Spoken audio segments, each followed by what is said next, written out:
Live. I'm James Owen. I'm Sanders Tisdale. We got a big show for you tonight. A lot of talk about. Big win at home against New York Giants last night. Monday Night Football. Pittsburgh Steelers continue the Monday Night Football reign. 22 victories in a row. We're going to talk about the offense. We'll talk about the defense. And we're also going to talk about the special teams. Why? Stay tuned after this commercial break. I'm Judge Michael Ansaldi, and I'm running for Monroe County Court Judge. As a current judge, I presided over thousands of cases, ensuring that everyone who comes into my courtroom is treated with dignity and respect. As a principal law clerk in county court, I work every day to reduce the backlog of cases and uphold the rule of law. Together, with my over decade of experience, we can keep making Monroe County a safer, stronger place for my family and for yours. I'm Judge Ansaldi, and on Election Day, I'd be honored to have your vote.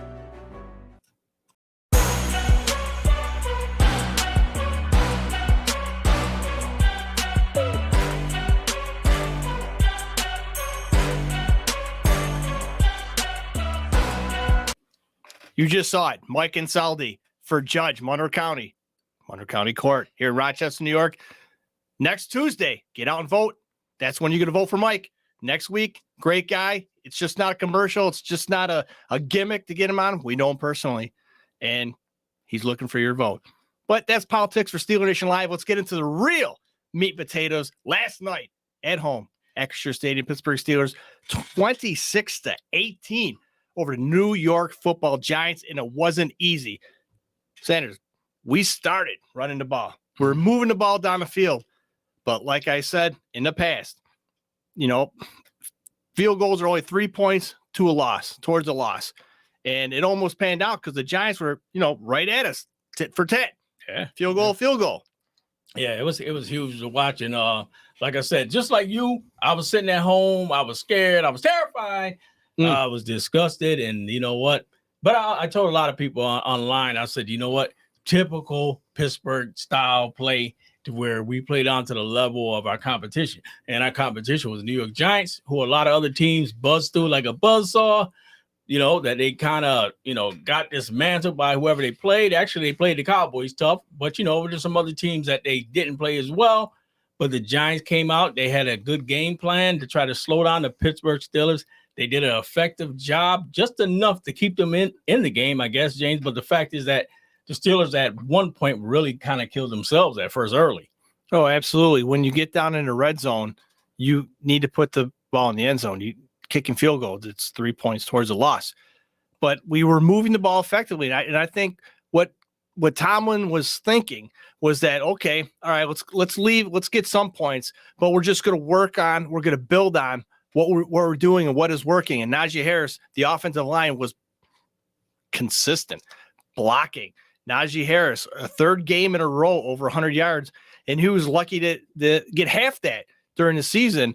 And people coming around, offensive line coming around, new blocking schemes. I've been told, Steeler Nation Live, I've been told, where our sources out there, what's been going on. Be patient, that there's new schemes and new ways that this offensive line is going to start blocking. And it showed that Russell Wilson had more time to throw the ball, and Najee Harris is, finding more holes, and Jalen Warren, he was making holes. And what I also liked, Sanders, was the way Russell Wilson was getting the tight ends involved. Not so much Freiermuth, but throwing the ball around to the other tight ends. It was good to see. And also, we talked about this offline before the show, that the Pittsburgh Steelers and Russell Wilson's throwing the ball down the field. Now, we talked about it last show. Pickens is a great wide receiver, man. Let me tell you something. 6'3", 200 pounds. He's a go-getter. He's a jump ball guy. That's great. But we need that second wide receiver. I mean, Van Jefferson came in, and he had a touchdown. He had a couple big, huge catches. Scotty Miller was in there for a little bit, had a couple of tosses his way.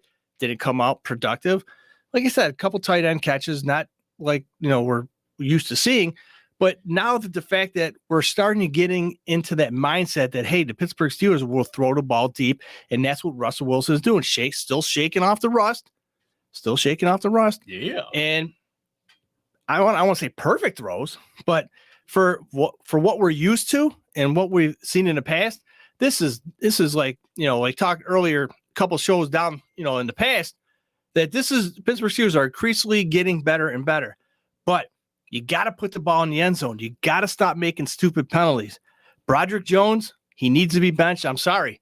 I agree. But I agree. But what he does is if he messes up, he messes up big. But I mean, how do you, when they called face masking on the offensive line, hands to the face, probably, whatever, it happens. Right. But no, he got a good chunk of that face mask, and it didn't have to be. So the mental mistakes on offense and the mental mistakes on defense, you got to stop it. And these are the times, these are the games, the must-win games where you have to play mistake-free football. Mm-hmm. Because once you do that, you institute it in you for the next game, that you play how you practice. And if you continually make mistakes, these penalties, these false starts, you're pushing you back. It's inexcusable, especially when you're at home. Yeah, I mean, and that's what it all boils down to. Let's go, Cowboys. Oops, didn't mean to say that. I got a feeling who that is, but we're gonna let it ride. But hey, you know what? One thing I will say, I agree with you totally. The Steelers have had ways of staying in this game. They everything is starting to work out. And one of the things that I really, really wanted to touch base on, and James, a lot of you guys out there, if you look at the game, there are a lot of things about this game that kind of pissed me off. And here's number one. George Pickens. Love this guy, phenomenal receiver for the Pittsburgh Steelers, but he has to do the intangibles, James. Put 2 feet down on the ground and not the same damn feet. Do we have to bring AB back in to train this guy, to show this guy how to be a prolific receiver? Do we have to bring him in to show him how to do the 2 tap on the sideline? Antonio Brown has done it many times before, James. Well, like I said, I love Pickens. I think Pickens is a phenomenal receiver, James, but you have to do the intangibles. Like that, to me, is simple. Put your foot down, doing what you have to do. Well, it's ridiculous how the NFL looks at a catch. They still, to this day, probably don't even know what a catch is. So the rules specifically say the receiver must have 2 feet down and in bounds. Okay. It just makes no sense. When you look at the other rules, that if you were to fall in the end zone and your elbow hits the ground and you fall out of bounds, it's a touchdown. If your butt cheek, you fall backwards, you hit your butt on the ground and you fall in, or you catch and you fall in, your butt cheek. You don't have to have 2 butt cheeks in, just 1 butt cheek, not 2, just 1. Okay. Elbow, your head, anything other than, or else 2 feet in. And this is the true story, folks. You can fact check this. You Google, I just read it today. And the name escapes me. There's a actual attorney who is suing the NFL for civil rights violations. And you're thinking, what does that have to do with football? Well, according to the NFL rules, you have to have 2 feet in bounds. What if you don't have 2 feet? So that's discriminatory against people who want to play in the NFL who don't have 2 feet. Now, I know what you're saying. This is crazy. This is ridiculous. Folks, this is America. This is what happens on a daily basis. And true story. So I dove deeper into the story, Sanders, and to find out why this attorney, I mean, he was suing the NFL. What was the backing? Did he have somebody in the family who wanted to be in the NFL and who couldn't because they had 1 foot? And we all know, cowboy lover out there, he knows about the one-legged ass kicking contest. So, or a one-legged field goal kicker that he signed in fantasy. You know what I mean? But what was the main issue? Well, it came to light that this attorney had over $10,000 bet on the game last night that he needed Pickens to score 1 touchdown. He gets $10,000. So because Pickens didn't score a touchdown, because his 2 feet, he tapped 1 foot twice. Yep. But because of the rules, he's suing the NFL. And the rest is history. So, folks, fact check it, Google it, find out who this guy is. The name escapes me, but the story doesn't. So that's how crazy this world is out there, Sanders. So come on, man. I mean, trying to get some. Look, you can't make this up. It's got to be 2 feet, 2 hoofs, 2 whatever you have for the other foot. It has to be 2 of them, and not the same organ or whatever you want to call your foot. Yep, it's got to be 2 feet. But 1 elbow, 1 butt cheek, an earlobe, and what was the other thing? It was the shin. Shin, yep. Calf, yep. forearm. Yeah, like we said, the NFL has changed so much over the years. Nobody knows what a catch is anymore. I don't know what a catch is anymore. I don't know what a completion is anymore. You got to do a football move on top of that. Who knows what it is? You know what I mean? You'd be better off watching a kid's touch football game to figure out what a catch is Sanders, than with grown men. Well, Sanders, you said a real good statement. You needed a football move, correct? Yes. So if you're playing football, which there are, and you're moving, is that not a football move? Yeah. I don't know specific. Now, is it a specific football move that they're looking for? Now, what is the specificity of this football move? Well, they say you have to catch, turn, take 2 steps, pirouette, spin, tap, tap, tap, tap, do-si-do, spin around.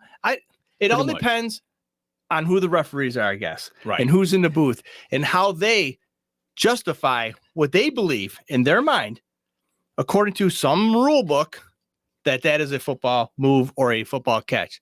Yeah. Depending how much the referees have money on the game, it happens. Yeah, somebody said got to be a toenail and a fingernail. Hey, it's getting to that point in the NFL. Nobody knows what a catch is anymore. And I'm telling you, man, it's beyond crazy. But you know what, James? The Steelers, like I said, huge win. You know what? Let's go over some of the stats quick from this game versus the New York Giants, who, don't get it wrong now, the Giants came in. I kept telling people before, Pittsburgh will play down to the level of who they're playing. If they're playing a top-level team, they will play them tough, and they might win, they might lose, but they'll play them tough. If they're playing a team that's well below what the bar should be, they're going to play down to that level. And they did that last night. The New York Giants looked phenomenal. The New York Giants look like another team out there, James. And it looked so bad that, we're here at almost like 11 o'clock last night watching the game, texting each other, terrified. We're going to lose this game. We're going to lose it. We're going to find a way to lose this game, James. Yeah, and it's not really per se that last night's game that they were playing down to their level. Now, the Giants are a real good, scrappy team. Okay, the record doesn't show what kind of a team that the New York Giants are. They're very scrappy, very tough, and they could kill you. They could beat you. They could come out. They could, surprise you. They can do whatever they can. They have, great wide receivers. Unfortunately, the some of them had some drop balls, and the running game was on point for a little bit of the time. And the stats we're going to talk about right now, the score, 26-18, and it was a lot closer than what the score depicts. I mean, I think what the biggest play for the Pittsburgh Steelers defensively was the touch, the sack, the strip sack by TJ Watt, was the fact that they did some crazy 2-point conversion. The last time I seen this was a couple of years ago when the Colts were playing the Patriots, and they're trying some fake punt or something, and it was just the way they were lined up. It was ridiculous. They snapped the ball, and that was huge. That 2 points would have put them, if they scored a touchdown, would have put them in the lead by 1 point, and they probably would have came out with a win. So statistically, the Pittsburgh Steelers, not bad on offense, 426 yards in total offense. Penalties, only 5 penalties for the Pittsburgh Steelers. Broderick Jones probably had all of them. I can't remember. 11 penalties for the Giants. Now, the G-men penalized. They on one drive, I think it was 5 penalties on one offensive drive for them, and that set them back a while because, you got to get rid of the ball. I mean, but they also had the field goal bug as well as the Pittsburgh Steelers in the first half. It was like 9-9. Turnovers were huge, okay? We gave it the ball one time, and it took us a while to create some turnovers. The strip sack by TJ Watt late in the game pretty much kind of sealed the deal, but then Beanie Bishop with his game-ending interception, because even though TJ Watt strip sacked the ball, we got the ball, we ended up giving it back to the G-men, which was not a good idea if you want to, you don't want to give the other team more chances to win or to tie the game, but it would have been difficult. Had they scored a touchdown, they would have needed a 2-point conversion to create that. Time of possession, the Giants had a little bit more time than the Pittsburgh Steelers, about a minute more. And we always talked about that, Sanders, that controlling the game, controlling the clock, you keep your offense on, their offense off, and it's a lot easier to win ball games like that. So Russell Wilson, 20 for 28, 278 yards, 1 TD. He did, fumble. He was sacked, strip sack. That was one turnover that we had. On the other side of the ball, Jones, 24 for 38, 264 yards, 1 interception, no touchdown. And the running back rookie Tracy, he was all over the place. 20 carries, 145 yards on this stout Pittsburgh Steelers run defense, which is unheard of because the Pittsburgh Steelers are ranked second in the NFL defensively against the run. And he just ran all over us like we weren't even there. Right. Slayton, 4 catches, 108 yards. And Neighbors, the rookie wide receiver, he had 71 yards. And on our side, Najee Harris, 114 yards on the ground, 19 carries. That's pretty good. Pickens, 7 catches for 74 yards. He could have had a couple touchdowns. And Calvin Austin, the third. All right. 3 for 54, 1 touchdown receiving. Yep. Huge. And 73-yard punt return for a touchdown. Now, the last time the Pittsburgh Steelers had a punt return was, I believe, it's 2019 with Deontay Johnson, I believe. That was an 83-yard punt return. And that's quite a long time, Sanders. Oh, yeah. For a team to have a kick. I think the last kick return was Antonio Brown. I mean, yeah, Antonio Brown. That was a long time ago. That guy right there, phenomenal player, phenomenal talent. Antonio Brown, a little bit in need of some meds, but the thing about it is, hell of a player. But the thing, you know what, James Pickens, I'm still bothered by Pickens of not being able to do the simplest of things, and the reason I keep harping back on that is the fact that.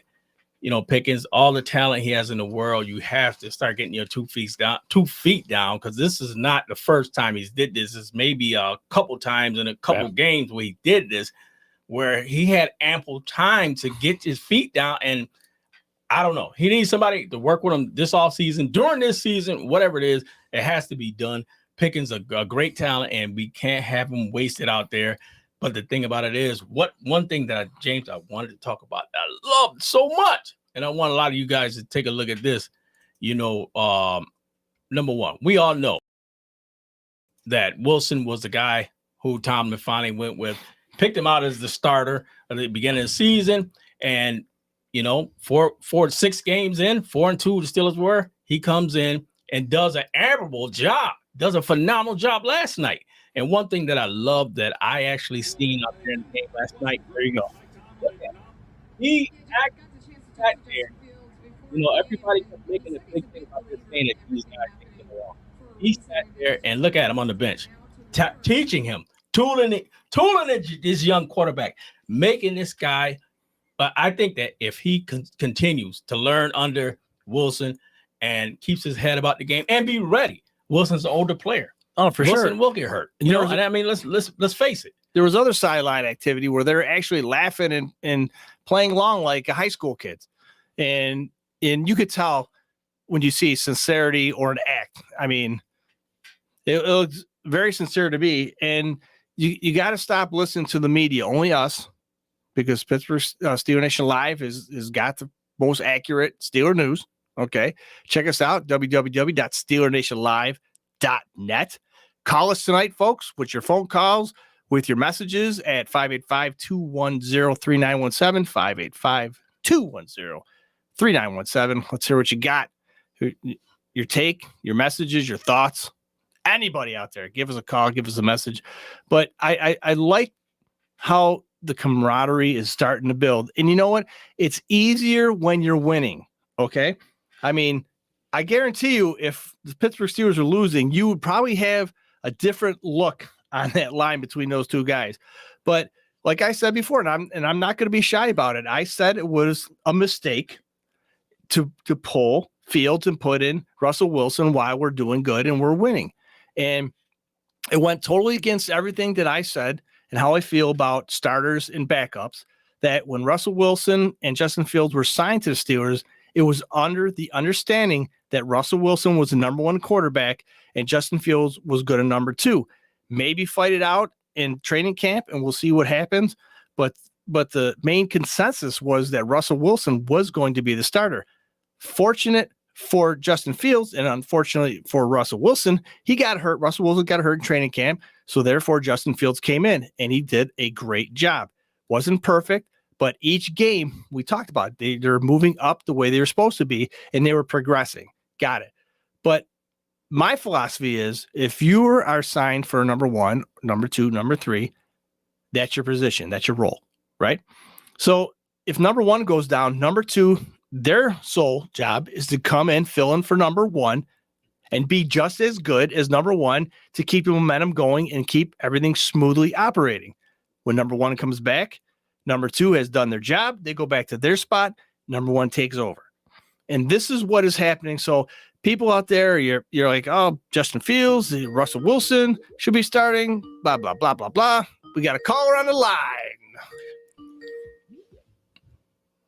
All right, I think we got him. Hey, who do we have on the line on Steeler Nation Live?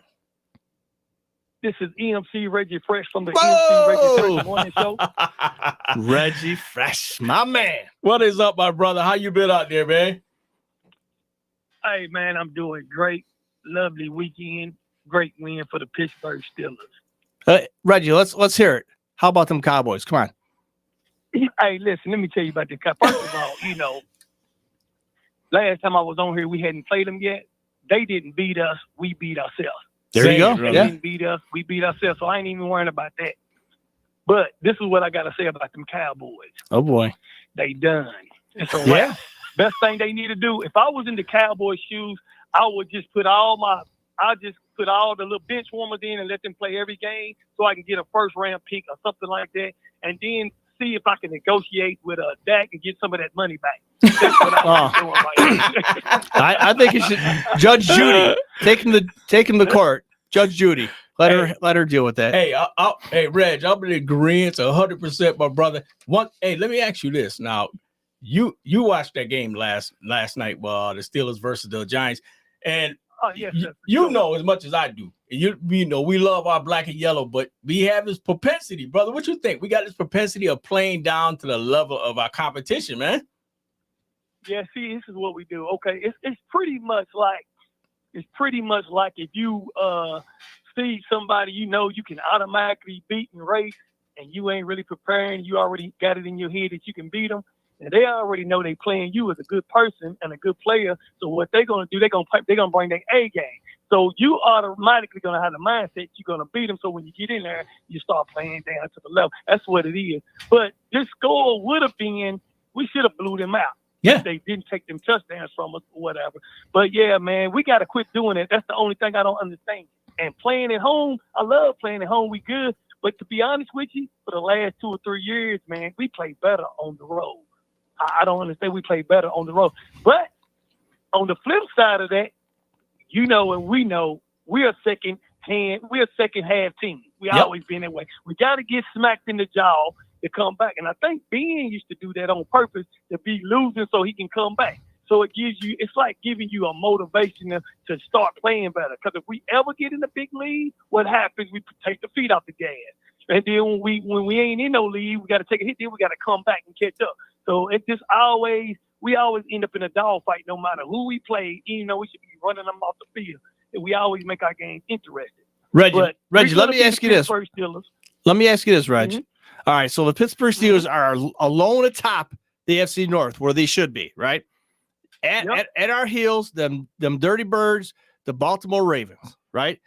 I'm pretty sure you know what the Baltimore Ravens did today. Yeah. Something that the Pittsburgh Steelers have yet to do, and hopefully they will do soon. They acquired another high-caliber wide receiver, Deontay Johnson, from the Carolina Panthers for a 6th-round pick, and Deontay Johnson for a 5th-round pick next year. How do you foresee that playing in what we have the bye week? Then we go to the Commanders. Then we go to Baltimore. How do you see that playing out in Baltimore with the Pittsburgh Steelers? Yeah, that's going to play a good role for them.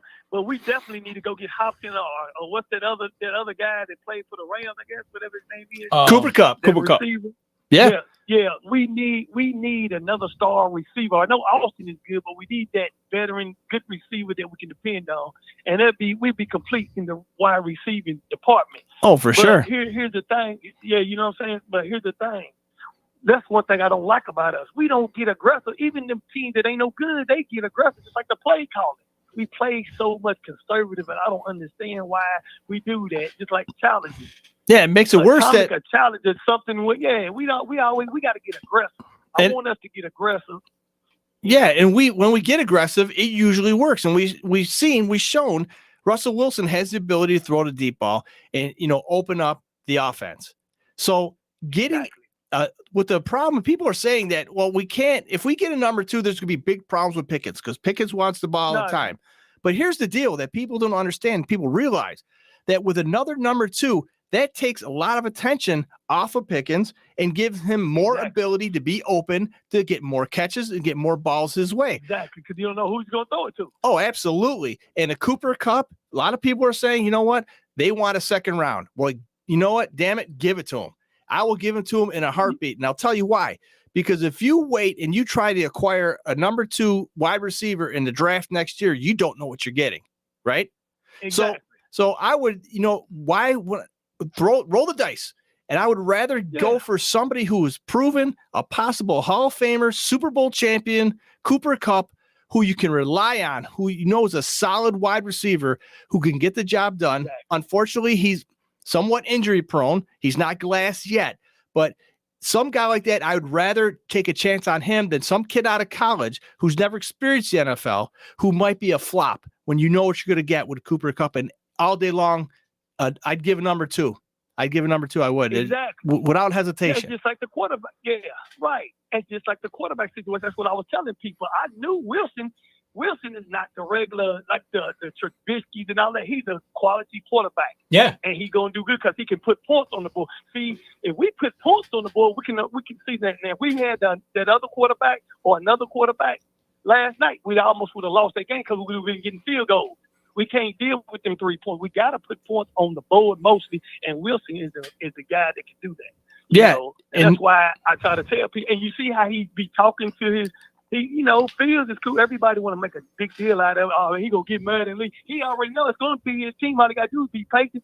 There you go. Listen to what Wilson's saying. Listen to Wilson saying he got another year, or when he leaves. This is your team, but you're going to learn from him because Wilson is laid back. You see, he's cool. He's very professional. He's going to play like that every time, and that's what's going to put us in a position to go deep in the playoffs. Hey, and you said it perfect. And like you said, you know what? And dude, I had a video up there earlier of him talking to Fields on the sideline on the bench. That is perfect. Because, dude, I'm telling you, if he sits back and learns and takes all that information in and builds from there. Because that's the only problem I really had with Fields is just the fact that Fields wasn't seeing the field wide enough. You know what I mean? Where Wilson was already at that experience level, and he keeps proving it week in and week out. And like I said, if he had the same, athletic skills as Fields, this dude will be unstoppable. But he's an older player, and right now Fields can sit back and learn, and he could be that dominant quarterback. I just hope that he keeps his head on him, man. Well, Daniel Jones. Radio show. Yeah, Daniel Jones. Daniel Jones had a lot of problems last night seeing the field as well. He was primarily going to Slayton and to Neighbors on the sideline. He was missing a lot of open receivers in the middle of the field, and we've experienced that too many times. And that's how you lose football games.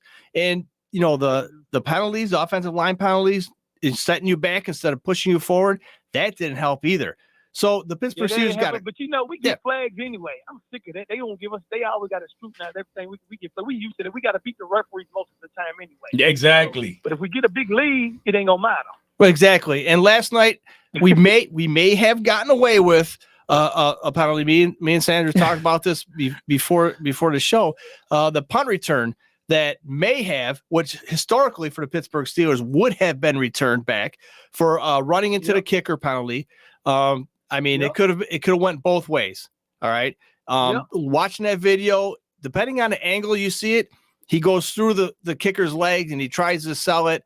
He wasn't blocked into it. He was diving. He went through his legs. I mean, traditionally the Pittsburgh Steelers would have been penalized for that, but they would have got penalized for that. But they didn't. But look at the Chiefs. Look at the Chiefs. See, here's the thing. When that dude got that touchdown, they called it back. If that was the Chiefs, they would have already ready to punch the field goal, ready to go to the next time.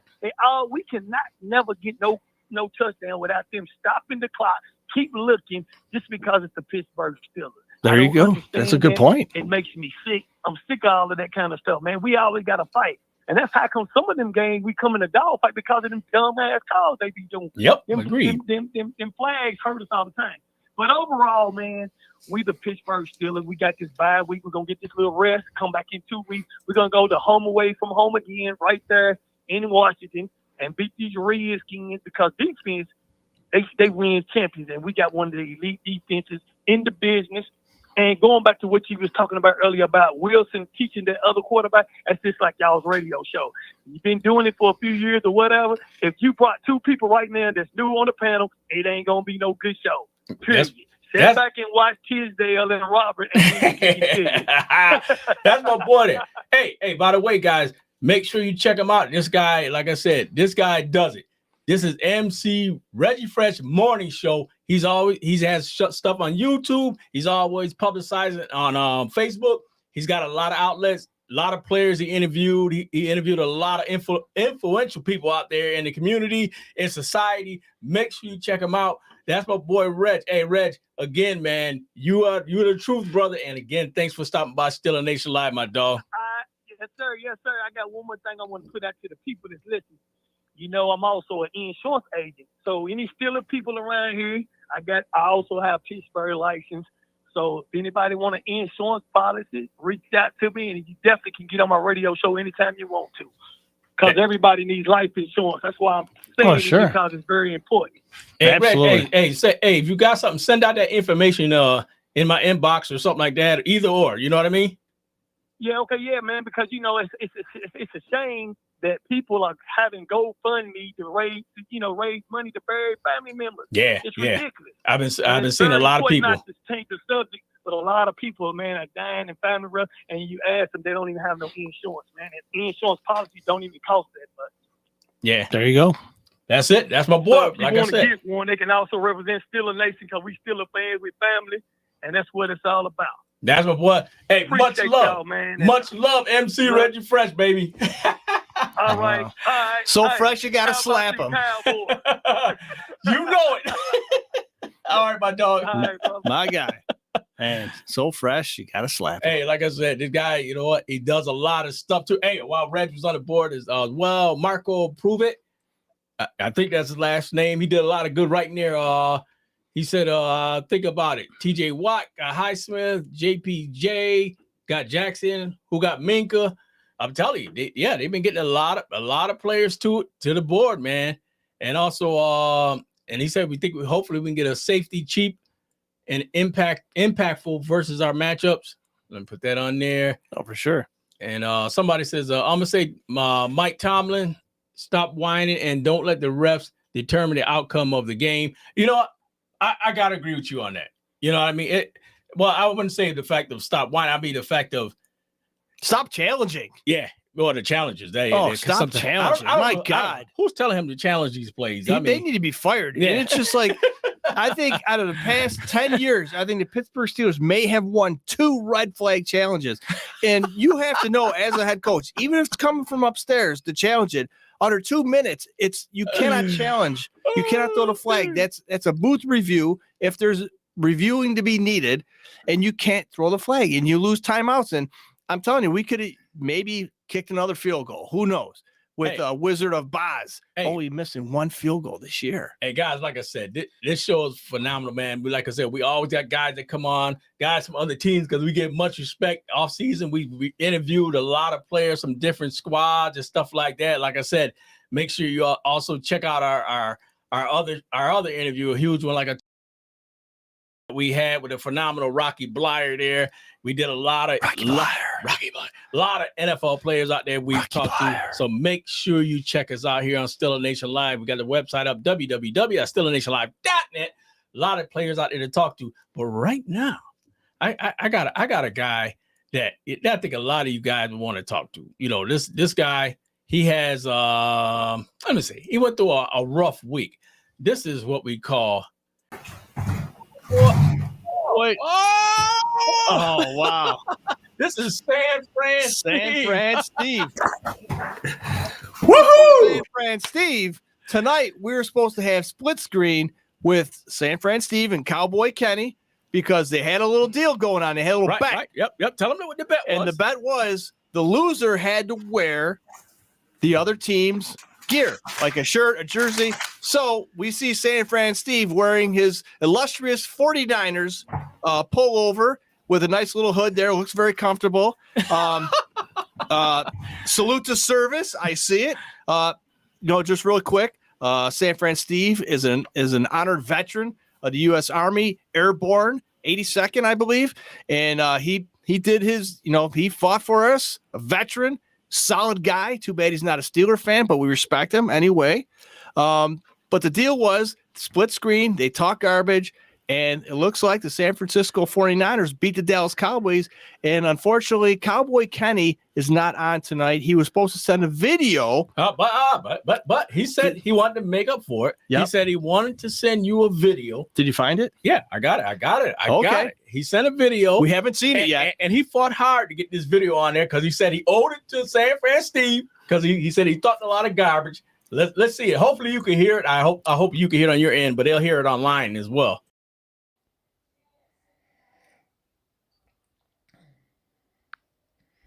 Hey, Steeler Nation, this is your boy, Cowboy Kenny. Yeah, I'm still happy, even though we lost to the San Francisco 49ers.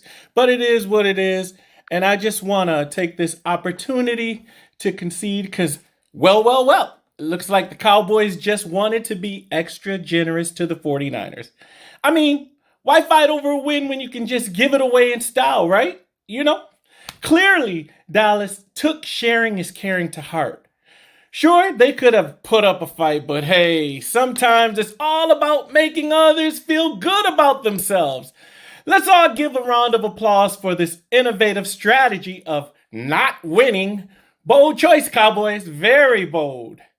Now, we're America's team, so technically, we're allowed to share the love coast to coast, right? Clearly. The Cowboys went out of their plan to make sure that San Francisco really felt good about themselves. It's a charitable approach, honestly, showing the NFL what it means to sacrifice for the greater good. Besides, the Cowboys have always been trendsetters, and right now, it's all about effortless generosity. Genius, really. It's not every day you see a team try out losing as a style, as a game tactic. Hats off to the Cowboys for a thoroughly inspired performance.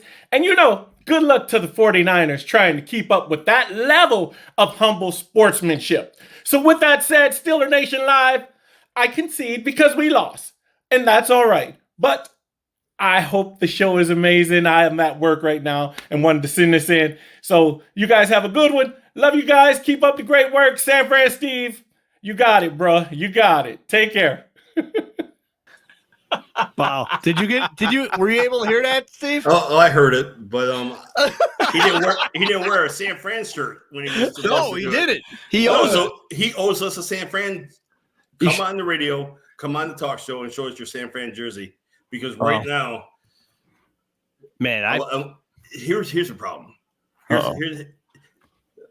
We know we have the Cowboy haters and we have the Cowboy lovers, and we have Skip Bayless running his mouth during halftime. Oh my God.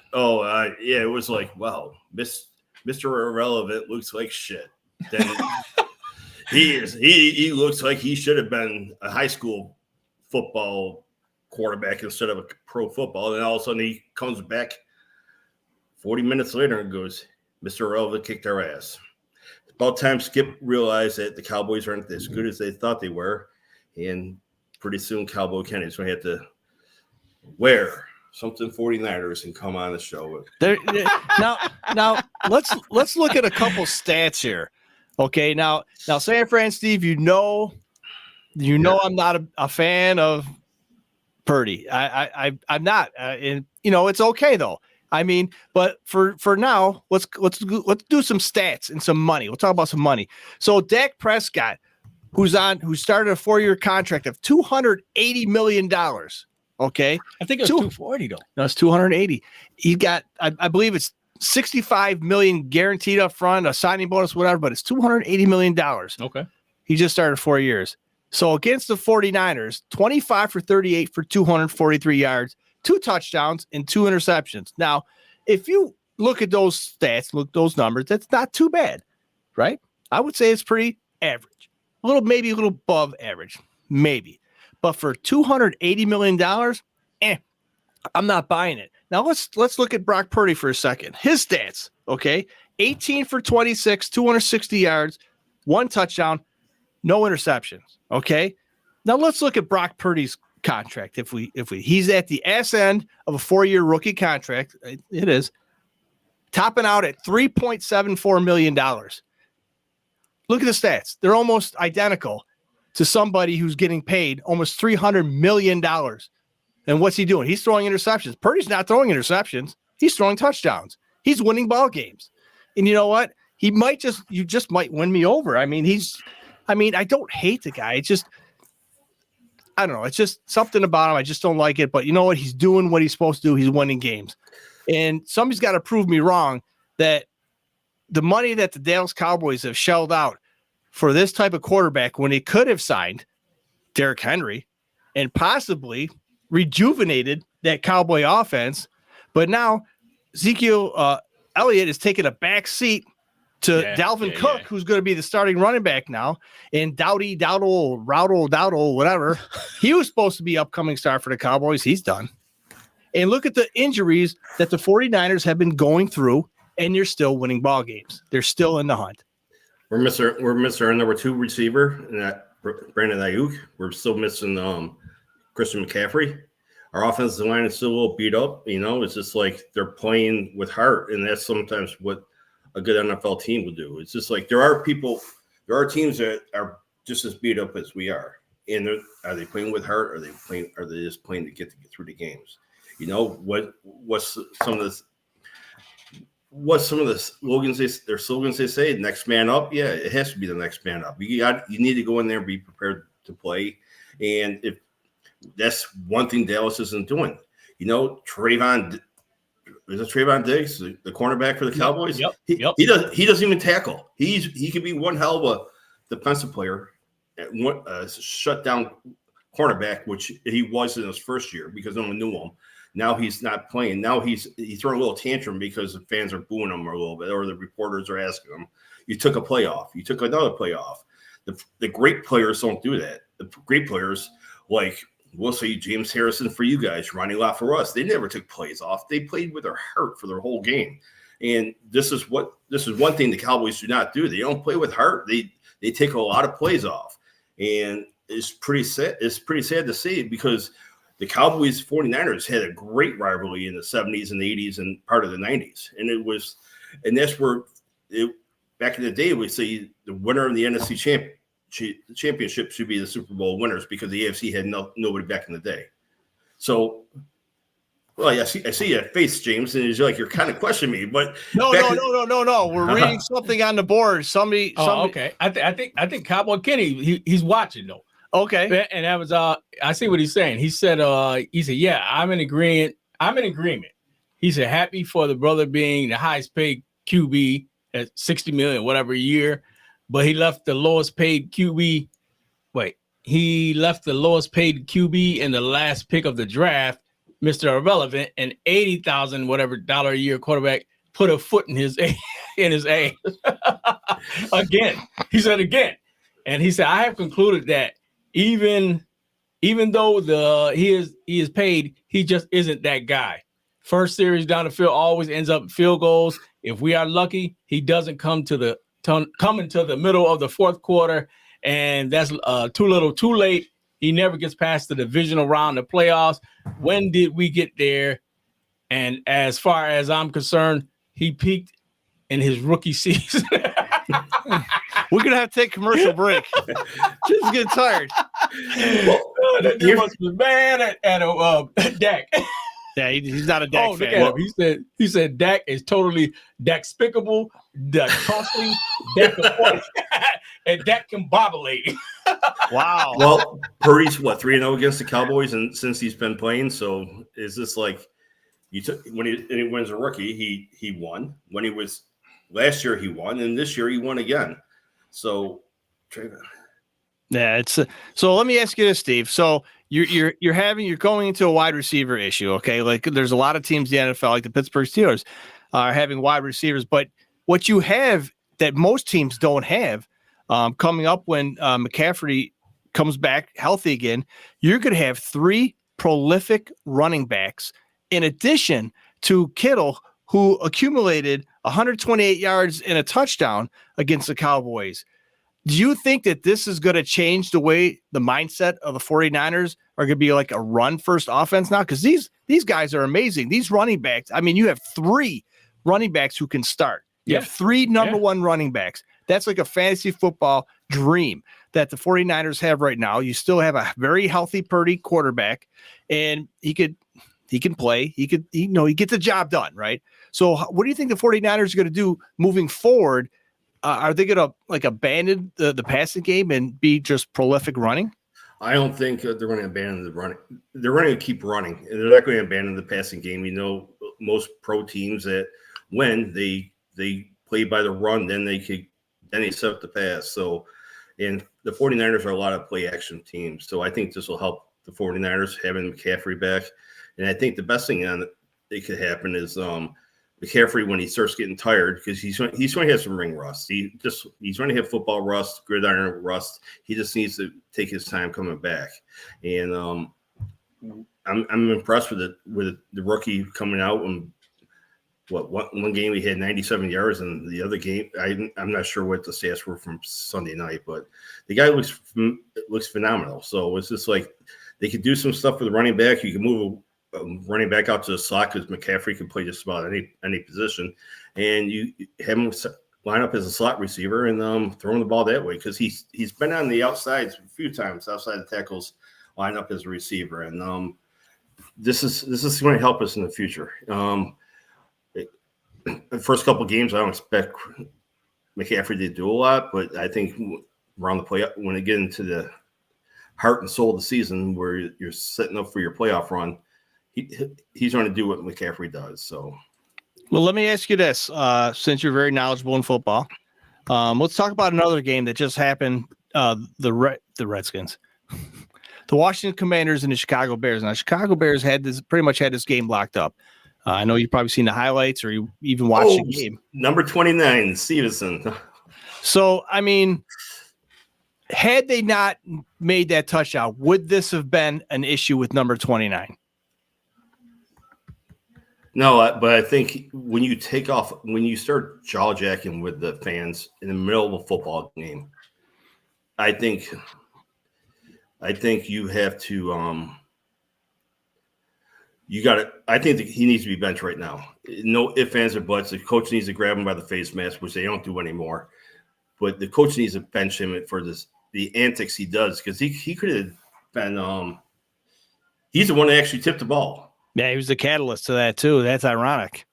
Very ironic. Yeah. So you got to stop taking worried about what the fans are saying to you. Get some armor on your chest and not worry about it, and stop acting like an asshole on the field. There you go. 100%. So I'm watching this play, right? And you've watched football all your life, San Fran, Steve, and Sanders, and I obviously have watched it too. I've seen a few Hail Marys, and after watching the way the Commanders dealt with that, it was brilliant. It was genius. Why would you have all your receivers go into one mosh pit and try and get a ball that's going 100 miles an hour and try and get it in that group? Have somebody in the end zone or near the end zone to get a rebound, like in basketball, like they did. And he was there and he caught the ball. I think more teams, if they get in that situation, I think that's what they need to do. Yeah. Yeah. Who's the expert of the Hail Mary? I hate to say it, but Aaron Rodgers. Yep. It's just like that's all he can do, though. Yeah, I hate to say it. He's washed up, I believe. I think he's burned the bridges. I think this is the last season he's going to play because he's burnt everybody in the Jets. The Jets are going nowhere right now. And what do you do? You're going to have to start, as James and I talked about before he got off of work, is just like there's going to be fire sales out there. And, one guy I'm like, you know what? After I talked to him, it's like, what about Christian Kirk? Then I just find out that he broke his collarbone, so he's done for the season. There's a true. He was a decent. He's a number 1 receiver when he was in Arizona, but now he's beat up. So there's teams that need receivers, and there's really not many receivers out there right now. You guys want one. The 49ers want one, even though our GM says that he's happy with what we got. There's plenty of teams that need it. Then what happens? You see Baltimore just get another number 1 wide receiver. It's just like, what do you do? Where do you go? You go to Odell Beckham and try to get him from Miami, because he's kind of washed up too. It's just he can play your slot. Now. You can play your slot, but what else can he do? Because he's lost to having 2 total knee reconstructions. So what do you do? Yeah, he's lost a step too. So before we let you go, San Fran Steve, we appreciate you coming on the show. You're becoming a stamp issue person here for the show. We appreciate you. 49ers got a game coming up this week. Who I don't even know. I should. No, I think we got to buy. You got to buy. Oh, okay. You're lucky. Just like okay. us. So all right, we don't need a score from you, but next week is going to be your election day. So and we have a bye. So Steeler Nation will not be airing next week. So we just want to get that out to the folks next week. But we will be back after we go visit the Commanders in Washington. Maybe take a tour the Capitol. And see how that's going down there, and we'll work that out. But San Fran Steve, thanks for coming on, and we'll make sure the next time we come on that we're going to do the split screen with Cowboy Kenny, and we're going to iron this out. Sounds like a good game plan. And we're going to make sure that he has some 49ers gear. None of this video. We'll send you a video kind of stuff. He needs to come out from the hiding and come out. It was a great video, though. I got to admit, it was a great video. I love the point where he beat up his own team for a little bit. It's just like, you're 100% right. It's just like, here's some news to the Cowboy fans. Uh-oh. Stop making Jerry Jones the face of your organization. All right. That's the biggest problem right now. It's just like great leaders don't talk about themselves. Great leaders talk about the people they have, and Jerry's all about him. You know what? Maybe his son takes over the Cowboys, sell the Cowboys, and maybe they'll become a dynasty again. But right now, it's everything about Jerry Jones, and Jerry Jones is a joke. Jerry. And know what? He can sue me because he ain't gonna get much money from me. So go ahead, Jerry. There you go. All right, folks at home, San Fran Steve, thanks for coming on the board on the Steeler Nation Live show. We appreciate your time. All right, take care, guys. See ya. Yep.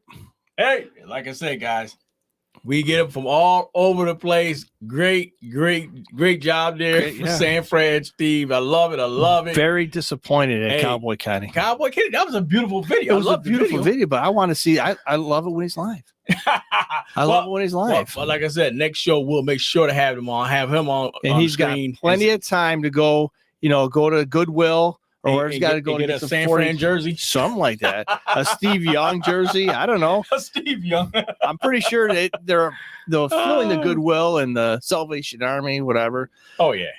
Question, Sanders. While it's fresh in my mind, with the Chicago Bears and their quarterback selection. Okay, is this a mainstay with the Chicago Bears? I mean, Grant, they picked Trubisky over Mahomes. Yep.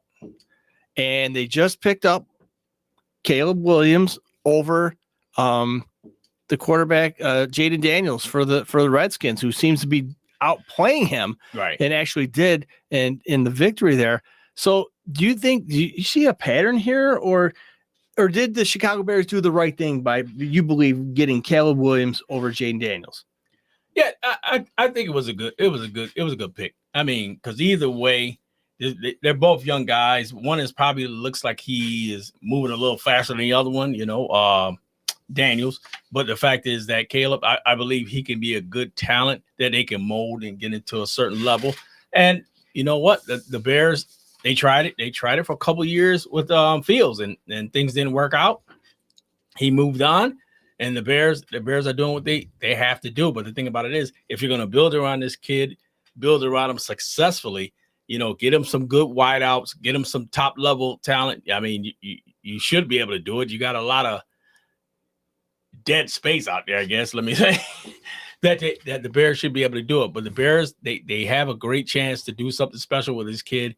And I think they could do it. And like I said, for Daniels, with the Pittsburgh Steelers playing him after the bye, I think it should be a good game. I think it's going to be a hard game for us, James, but it's going to be a game that Pittsburgh Steelers can possibly win. You know, going in there, they have to be physical on defense and not just give up the plays like we did against the Giants. And, just like Reggie Fresh said, the Steelers, I don't know if they go into somewhere and they're thinking that this team is a little bit lower than them. So it's like the energy isn't there. For some reason, the energy isn't there. Yeah, it's you got to get hyped up for every game. And sometimes it looked the defense was going in slow motion. Yeah. It almost seemed like they were just, going through the motion and like running in sand. And at points they picked up. I mean, I guess somebody was listening to Steeler Nation Live, coaching wise for the Steelers, that they moved Watt around a couple times. I noticed that. But still, the tenacity just wasn't there.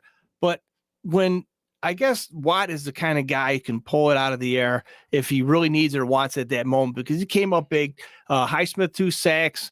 TJ Watt had 2 sacks. That strip fumble sack that helped out the game because the Giants were moving and you stop momentum, and still the Pittsburgh Steelers offense failed and gave them another opportunity to at least tie the game or win the game late in the game. And then we had Beanie Bishop coming up huge once again, his 3rd interception. So, I mean, a lot's going on. Yeah. What's going on with that guy, the way he's moving, Beanie Bishop? He's there at the right time, the right spot. And that's what makes great football players, the football IQ, knowing where you should be at the right time in the right place. So that helps out immensely. Hey, I gotta love it. Also, guys, I wanted to, we're going to go over real quick, some of the stats from the Steelers when the Commanders, because we're going to be off that week. We just go over some quick stats. Yeah, there's a for folks at home, keeping score, your pens and pencils. We're going to be in Washington November 11th. It's a 1:00 game, and there's really not there's a lot of comparisons between the Steelers and I keep on wanting to say Redskins, the Commanders, but offensively they are the more potent team that coming into this game. And by looking at what the Commanders bring to the table, I mean, when you have a young rookie quarterback who's having a passer rating of 104, he's already almost got amassed 2,000 yards passing. He's got 7 touchdowns, only 2 interceptions.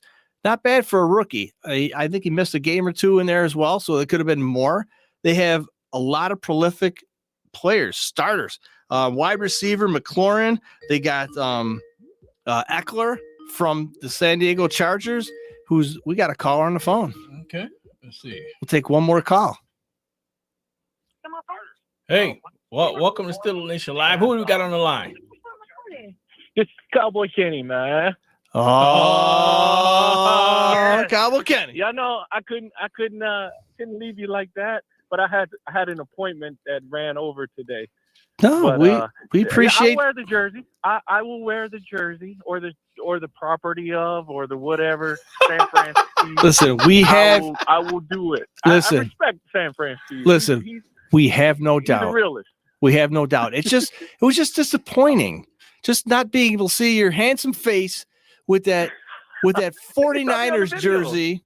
You know what I'm saying? It's just a little disappointing, but I guess we're going to have to wait another week or so before we can actually see this. I was looking for one here in Atlanta, but it's all Atlanta stuff here. Oh, yeah. Listen. Yeah, listen. Listen, there's 2 words for you. Atlanta. 2 words for you. Amazon.com. No, but it wouldn't have been here. Yeah, they told me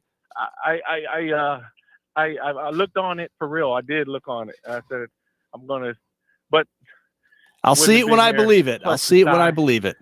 I'm going to do it. I am going to do it. I believe you. I respect San Francisco because he is a realist. When I listen to his analyticism, whatever. He really he's like me, a realist. I like to have fun with mine though. Yeah. I'll kid and do all of that crazy stuff like I did on the video. Oh, that was damn. I had to admit that and it's true with the point you brought up, Owen, that Dak $60 million a year to $80,000 a year, and this dude beat you 3 times again and again and again, Well, it's a team effort. Yeah, your team falls apart together. At least you're consistent. Okay, Yeah, you but just he's can't being point a one leader. finger. No, if you're making $60 million a year, you need to be dropping bread baskets and biscuits right in the numbers. There you go, Every making pass breakfast. you You should be throwing that ball downfield, running down and catching it. Pretty much. Yeah, exactly. And the point is, like some of his passes, people have to stretch and do all of this stuff before they can turn and start running. If he's throwing right in the chest where the numbers is, they could run and keep running. And then that's giving time for the defense to get over there and tackle him. Like, come on, Dak. Doink. Dak's spickable. Come on. Dak's despicable. Man, that was brilliant. Loved it. There's a couple other euphemisms in there. Hey, yeah, but Dakless. Dak-appointing. hey, but Ken, we'll make sure that we will hold a slot for you coming on the show because we want, and also we want to get some more scores from you with the Cowboys coming up because y'all got a huge game coming up versus the Atlanta Falcons down there in Atlanta. Yeah. Oh, That- before we let you go, give us a quick score on Atlanta Falcons and the Dallas Cowboys. Ooh, that's gonna be a good one. Now, of course, I'm almost at my wits end because I don't think we're gonna win nothing no more. Hey, we beat the Falcons. We under 500 now, Yeah, and Dak is just Dacombobulating. I'm telling you. Dakless. He's And I don't Dakless. know. yeah. Did you see how he do this thing? The camera was on him, and he put his tongue on the top of his mouth. Yeah, yep. I remember you I'm like, showed me that. Whenever you see this dude do that dumb stuff with wide eyes, we losing. We losing. He ain't got no focus. I'm like, what you clicking your tongue for, dude? Well, give me a score. Give me a score. Don't tell nobody I said this, but No, we won't. We'll keep it a secret. Folks at home, I turn think off the sound. I can't even. I love my Cowboys, and I'm Cowboys for life, but I'm a realist. So I think Atlanta gonna beat us, man. Give me I'm a score. giving y'all 31-28. We're gonna come back in the fourth quarter, in the middle of the fourth quarter. Okay. Down 31-9 or something like that. Watch. Okay. Hey, Okay. You might be right. I was going to say something more like 37-31 Atlanta. That's possible. too. Yeah. Sorry. That's not. Yeah. Yeah. And like Yeah, you but said, I'm- it's going to be a blowout, and Dallas is going to make it look like it was a close game, like they did with last week with the 49ers. The first part, we about to get blowed out. That's gonna come alive in the fourth quarter, in the middle of the fourth quarter. Get all these garbage stats. That's his MO. Mark my words. Yep, he'll have 400. He'll throw for over 400 yards. Yeah. He might have 3 touchdowns, Yeah. but he'll have 3 interceptions to go along with that. Yep. Costly ones. In the fourth quarter. Yep. Another Romo. Right in the end A zone. stat builder. Oh Lord. Hey, like I said again, guys, that's my boy. That's my boy, Cowboy Kenny. Yeehaw! He out here still repping his Cowboys. He's sick with them, but he's still repping his Cowboys. Kenny's the best. Yeah, I'm still with him. But You I'm gotta a realist. be. Yeah. You gotta be. But I'm a realist. Hey, And, kids, and Mama always said, when Oh, people show you who they are, believe them. Dak has consistently showed us that he is not that guy. Oh he's not Lord. that guy. Hey, kid, make sure you come on. Not this week, but the next week after. That's when the Steelers will be. Next week after. Yeah, after their bye. Gotcha. Yeah, y'all got a bye week. Yep. Yep. And don't forget to y'all vote. Take the stress off. Don't forget to Y'all vote. already done. You know it. Already Good done. man. All right, man. All right, All my right, dog. gentlemen. Keep up the great work. Y'all have a good night, all right? You as well, Yeah. my dog. Hey, you want to end the show All on a right, commercial? Take care. Let's do it. Hold on, folks. We're gonna end the show. Yeehaw! Wow. Well, we're gonna end the show on a commercial, folks. And I hope you had a good time tuning in. Don't forget, next week is election day. Vote. We will not be on live, but we'll catch us the following week. We'll talk about how the Pittsburgh Steelers are going to beat the Washington Commanders. Yeah. On Still a Nation Live. I'm Judge Michael Ansaldi, and I'm running for Monroe County Court Judge. As a current judge, I presided over thousands of cases, ensuring that everyone who comes into my courtroom is treated with dignity and respect. As a principal law clerk in county court, I work every day to reduce the backlog of cases and uphold the rule of law. Together, with my over decade of experience, we can keep making Monroe County a safer, stronger place for my family and for yours. I'm Judge Ansaldi, and on Election Day, I'd be honored to have your vote.